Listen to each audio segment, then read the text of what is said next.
नमस्कार दोस्तों, शांति ऑफिशियल चैनेले आपनादेर स्वागत। बंधुरा आज के आमी बोलते যাব যে ভিডিওটি সেটার নাম হলো করো যোগ থাকো নিরোগ।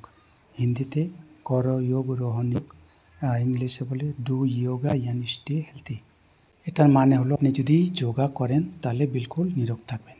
যদি আপনার কোনো রোগ হয়েছে তাহলে যদি রেগুলার যোগ করতে থাকেন তাহলে ধীরে ধীরে সেটা কম হয়ে যাবে। তো কীরকমভাবে করবেন আমি বলে দিচ্ছি।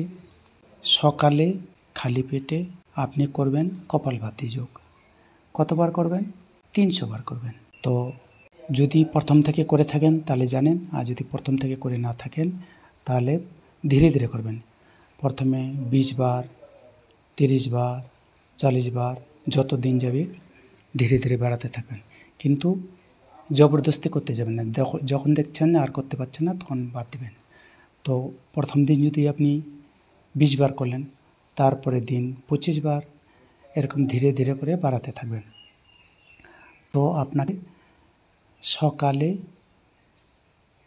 ধীরে ধীরে বাড়াতে বাড়াতে 1 মাস লাগুক, 2 মাস লাগুক, যতদিন পারেন দিনে 300 বার সকালবেলা, আর যদি পারেন বিকালে বা সন্ধ্যার দিকে তো 100 বার কিংবা 200 বার যদি আপনি কপালভাতি করেন তো আপনার ভিতরে যে কোনো রোগ সব ঠিক হয়ে যাবে ধীরে ধীরে। যদি কোনো রোগ নাই তো কোনো দিন রোগ হবে না, মানে সুস্থ থাকবেন। আর যদি রোগ আছে তাহলে ওটা ধীরে ধীরে ঠিক হয়ে যাবে। আমাদের শরীরে কি হয়, এমনি তো বাইরে থেকে কোনো জিনিস ঢুকতে পারে না, কিন্তু আমাদের যত কিছু খারাপ জিনিস মুখ দিয়ে ঢোকে, মানে আমরা খাই। তো আজকালে তো নানা ধরনের খাওয়া, তো যেগুলা টেস্টি খাওয়া সেগুলা মুখের মধ্যে টেস্ট লাগে কিন্তু ভিতরে যেয়ে গন্ডগোল করে। তো এটাকে হজম করার জন্য আপনারা করবেন কপালভাতি যোগ। এতে আপনার কি হবে? পেট ভালো থাকবে। পেট ভালো থাকলে শরীর ভালো। পেট ভালো থাকলে আপনার হজম ভালো হবে। হজম ভালো হবে তো বারবার আপনাকে ওয়াশরুমে যেতে হবে না। আর যদি বারবার ওয়াশরুমে যেতে হয় তো কি হয়? পাইলসের সৃষ্টি হয়। কেউ 3 বার, কেউ 4 বার এরকম যায় ওয়াশরুমে, তো ওইটা ভালো না। আর কি করে এটা ঠিক হবে? এর জন্য আপনারা একটু একটু কম খাবেন। মানে অনেকে কি হয়, পেট ভরে যায়, গলা থেকে করে একটা গ্যাস বাইরে, তারপরে কিন্তু খেতে থাকে। কিন্তু অল্প খালি খেতে হবে, কম খেতে হবে। যেরকম আপনি দেখবেন যে কোনো বোতলে তেল থাক, দাবাই থাক, যে কোনো জিনিস থাক, বোতলটা কিন্তু খালি রাখে। কেন খালি রাখে? ওটাতে গ্যাস যে কোনো জিনিসে হিলাহিলি করলে এটা গ্যাস হয়, গ্যাসের জন্য খালি থাকে।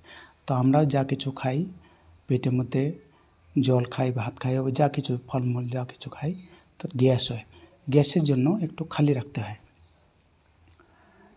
তো খাওয়া কম খাবেন। আর 3 বার আপনি 300 বার করবেন সকালবেলার দিকে। প্রথমে না করলে ধীরে ধীরে বাড়াবেন।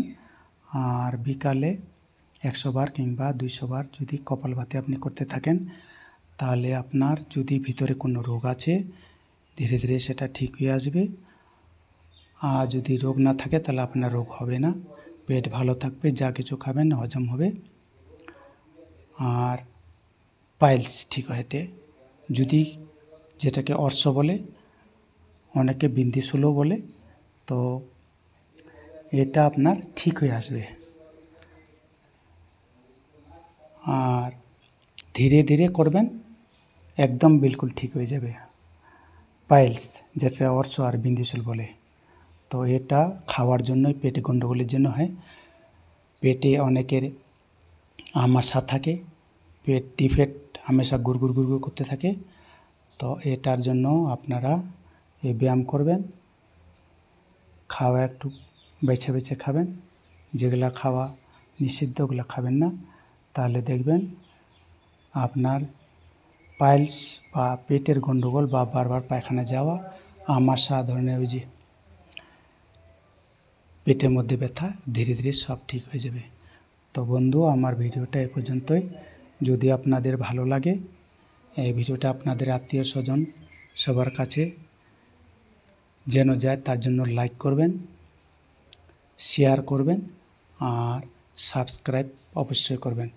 আর যদি কোনো আপনাদের কমেন্টস থাকে তাহলে কমেন্টস বক্সে গিয়ে অবশ্যই লিখবেন। আমি পরের ভিডিওতে আরও এরকম যোগা টিপস বা হেলথ টিপস নিয়ে আসব। থ্যাংক ইউ, ধন্যবাদ, নমস্কার।